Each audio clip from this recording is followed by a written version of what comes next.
Halo teman-teman Gibain Bola semuanya, kembali lagi bersama gue Yudi ya di sini.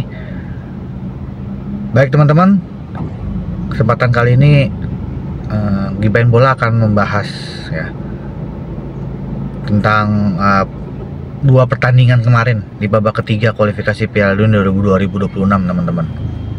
Yang kita ketahui ya, Indonesia berhasil menggagalkan ambisi ya dari raksasa Asia ya, timnas raksasa Asia yaitu Arab Saudi dan juga Australia untuk bisa mencuri poin ya dan mengambil kemenangan dari timnas Indonesia kita teman-teman.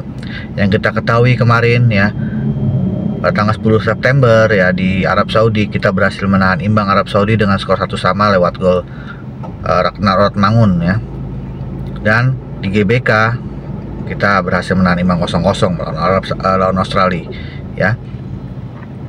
Nah, di sini adalah suatu kerja keras ya dari pemain timnas Indonesia sendiri ya, berjuang agar mendapatkan hasil yang terbaik ya di putaran ketiga kualifikasi Piala Dunia 2026 ini ya. Apalagi waktu melawan Arab Saudi ya dan juga Australia ya, itu merupakan raksasa Asia yang menjadi langganan masuk Piala Dunia teman-teman di benua Asia ya. Nah, ini kita termasuk bagus dan menjadi kabar bahagia bahwa kita bisa menahan imbang saja sudah bagus teman-teman. Sudah menjadi suatu hal yang bisa dibilang prestasi ya, karena rekor pertemuan kita tuh sangat buruk melawan mereka berdua teman-teman. Nah, inilah saatnya kita membuktikan bahwa kita ya bisa mengembangkan sayap di Asia ya, dan bisa menyeimbangkan antara pemain-pemain di benua Asia, apalagi negara-negara yang sudah pengalaman ya di Asia dan juga di Piala Dunia teman-teman. Nah, yang menarik teman-teman ya,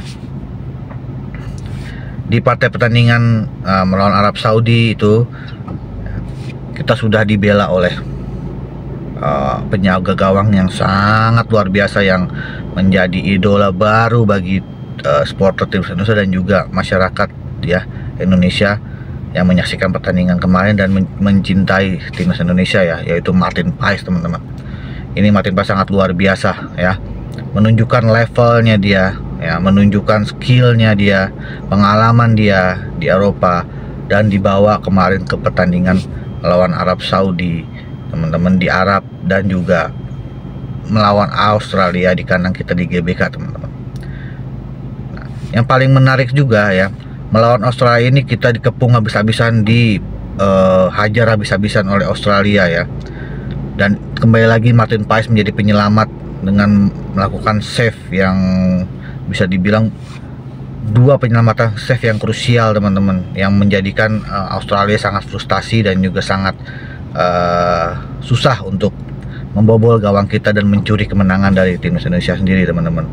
Apalagi didukung oleh ribuan supporter ya, dan ditonton oleh jutaan warga negara Indonesia teman-teman. Kemungkinan besar juga ditonton oleh dunia ya.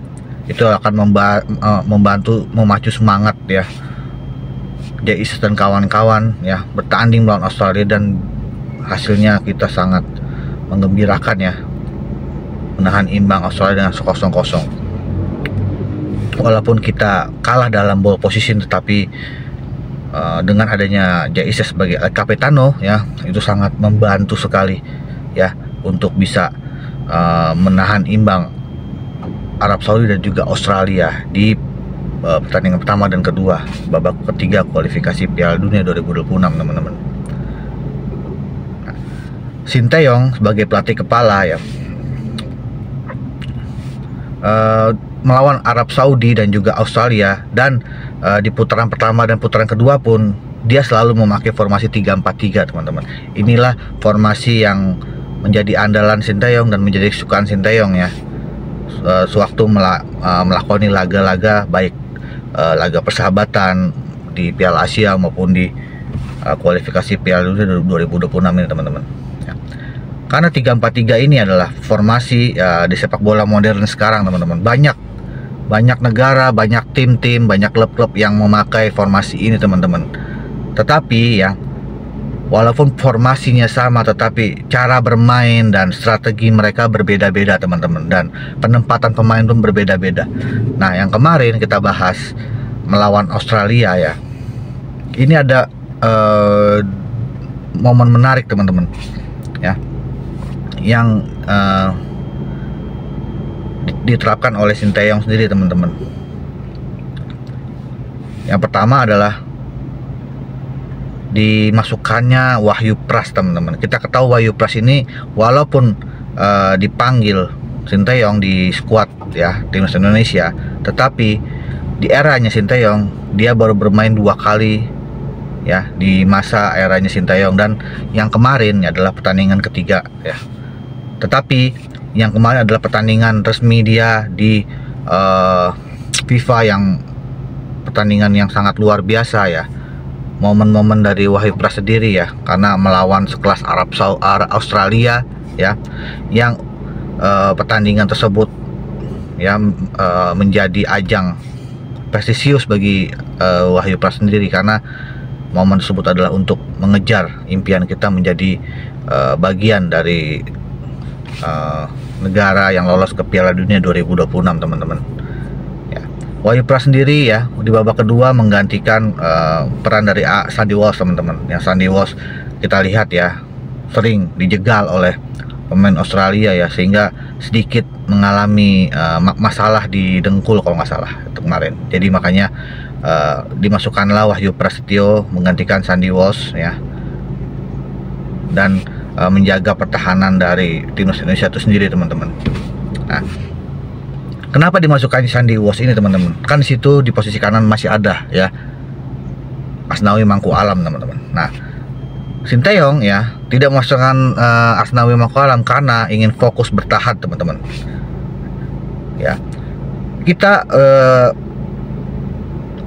di pertandingan Australia kemarin ya, Sinteyong menerapkan strategi itu bertahan ya, mengandalkan serangan balik. Nah, jadi Sinteyong itu ya memperkuat posisi pertahanan teman-teman. Makanya opsinya dimasukkan Wahyu Prasetyo dan tidak memasukkan Asnawi ya, tujuannya untuk ya memperkuat pertahanan dengan badannya dari Wahyu Pras yang kekar ya, yang dijuluki dengan hook, dan fisiknya mungkin masih bagus ya karena baru bermain ya di babak kedua, pertengahan babak kedua. Jadi itulah yang menjadi keunggulan dari Wahyu Pras untuk bisa menjaga pertahanan ya, mendampingi Rizky Ridho, Jay Ises dan juga Justin Hapner teman-teman.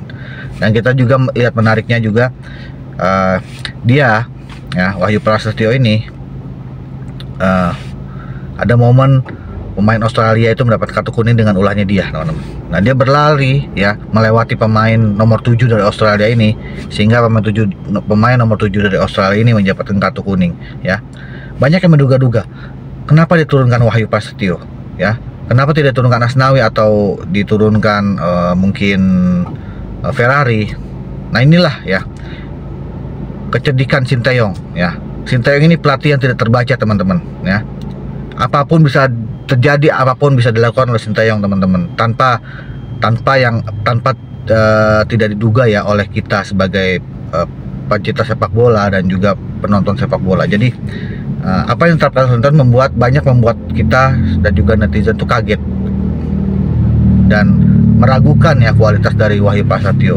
Tetapi itu ada tanggung jawab dari STI itu sendiri teman-teman, karena dia yang menurunkan Wahyu Prasetyo dan juga dia yang mempunyai ide untuk menurunkan Wahyu Prasetyo. Tetapi hasilnya ya, Wahyu Prasetyo menunjukkan permainan yang bisa dibilang cukup baik ya, cukup bisa mempertahankan hasil dari lawan Australia ini ya, kita bisa imbang ya.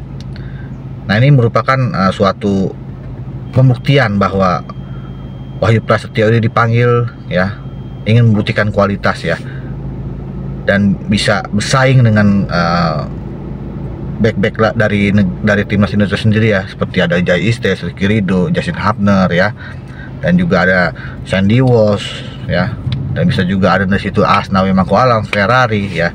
Nah inilah ya saatnya dia membuktikan bahwa dipanggilnya dia ke timnas Indonesia ya bukan main-main ya.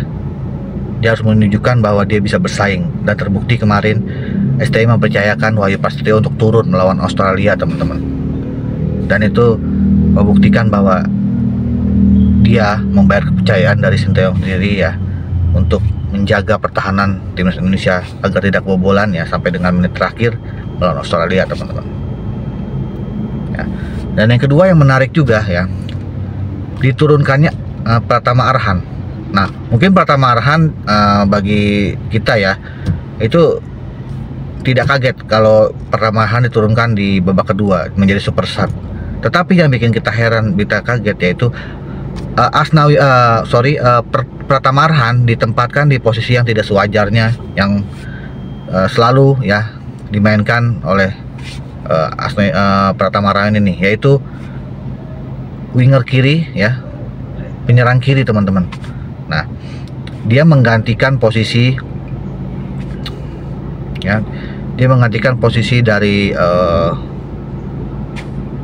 Ragnar Ormangun yang diplot menjadi striker murni di depan teman-teman ya oleh Sinteyong. Nah ini juga pasti bertanya kenapa Pratama Arhan yang diturunkan tetapi mengisi plot ya yang ditinggalkan oleh Ragnar Ormangun, yang Ragnar Ormangun akhirnya menjadi striker murni di depan. Nah inilah sekali lagi ya kecerdikan dan kematangan dari Sinteyong, karena dia adalah pelatih profesional ya. Nah ini membuktikan bahwa Sinteyong itu punya berbagai macam taktik, strategi ya yang tidak terbaca oleh lawan dan juga tidak terbaca oleh kita ya sebagai penyintas sepak bola Indonesia juga ya. Dan kita pasti bertanya-tanya ya, apa hasilnya Pratama Arhan bisa ditukar posisinya di winger kanan, winger kiri teman-teman. Ternyata ya, untuk memperkuat ya lini serang kita ya, karena Pratama Arhan kondisinya masih bugar ya, karena dia sebagai pemain pengganti super sub ya, jadi kondisinya dia masih bugar ya, untuk membantu penyerangan kita ya, yang mengandalkan serangan balik kita, dan yang terutama ya mengandalkan throw in, lemparan ke dalam. Yang kita ketahui Pratama Arhan ini adalah salah satu ya pelempar lemparan ke dalam yang sangat luar biasa, ini takutin oleh lawan-lawan, karena banyak gol yang terjadi dari lemparan Arhan ini teman-teman. Makanya dari itu ya dimasukkanlah Pratama Arhan ya untuk membantu serangan dan mengandalkan throw in dari Pratama Arhan ini sendiri. Dan terbukti ya, walaupun Pratama Arhan ya kurang banyak berkontribusi karena suplai bola ke Pratama Arhan kurang ya, jadi tidak menunjukkan kualitasnya ya di posisi wing kirinya teman-teman. Dan hanya sekali ya Pratama Arhan ya mendapatkan lemparan ke dalam ya, ke dalam Australia, dan itu pun sangat mudah dijangkau oleh Matthew Ryan ya, kiper dari Australia ini sendiri ya teman-teman ya. Ya itulah ya kejadian dari Sinteyong sendiri ya, agar bisa mempertahankan ya kualitas, mempertahankan permainan dari timnas Indonesia ya dalam 2 kali 45 menit itu sendiri teman-teman ya. Kita tidak menyangka dan kita tidak tahu ya apa yang ada di apa yang diterapkan oleh Sinteyong sendiri ya sebagai pelatih kepala ya. Itulah Sinteyong sendiri yang tahu dan dia tanggung jawab. Tetapi apa yang dia buktikan, apa yang dia turunkan, apa yang dia jalankan itu berhasil teman-teman, karena kita mempunyai hasil 2 yang positif ya, menahan imbang Arab Saudi dan menahan imbang Australia ya. Ini menjadi modal bagus untuk nanti pada tanggal 10 Oktober dan 15 Oktober kita melawan Bahrain dan Cina ya di kandang mereka masing-masing teman-teman ya. Inilah kenapa Sinteyong merupakan pelatih yang bisa dibilang sangat membantu Indonesia ya. Dan sekarang Indonesia sudah disegani, dan menjadi banyak bahan perbincangan dunia ya, mengenai peningkatan kualitas dari timnas Indonesia itu sendiri semenjak dilatih oleh Sinteyong, teman-teman. Maka dari itu ya, sukses terus buat Sinteyong ya, dan lupakan 2 pertandingan ini, jangan terlalu banyak euforia. Kita tatap pertandingan Bahrain melawan Cina nanti pada bulan Oktober ya. Kita dukung terus ya perjuangan timnas Indonesia, dan juga kita support terus, kita doakan terus ya apa yang dilakukan, apa yang menjadi gebrakan Sinteyong nanti di bulan Oktober ya, agar kita bisa meraih hasil positif ya. Kemenangan 2 kali melawan Bahrain dan Cina akan membantu kita kemungkinan bisa lolos langsung ke Piala Dunia, ataupun bisa peringkat ketiga dan keempat ya. Karena dengan poin 4 atau 6 di kandang Bahrain atau Cina itu suatu pencapaian yang luar biasa, teman-teman ya. Oke teman-teman, sekian dulu konten dari gue ya. Jangan lupa di subscribe, di like, dan komen channel ini agar bisa berkembang dan bisa memberikan informasi terbaru tentang sepak bola Indonesia, teman-teman ya. Sekian dulu dengan saya Yudi, salam olahraga.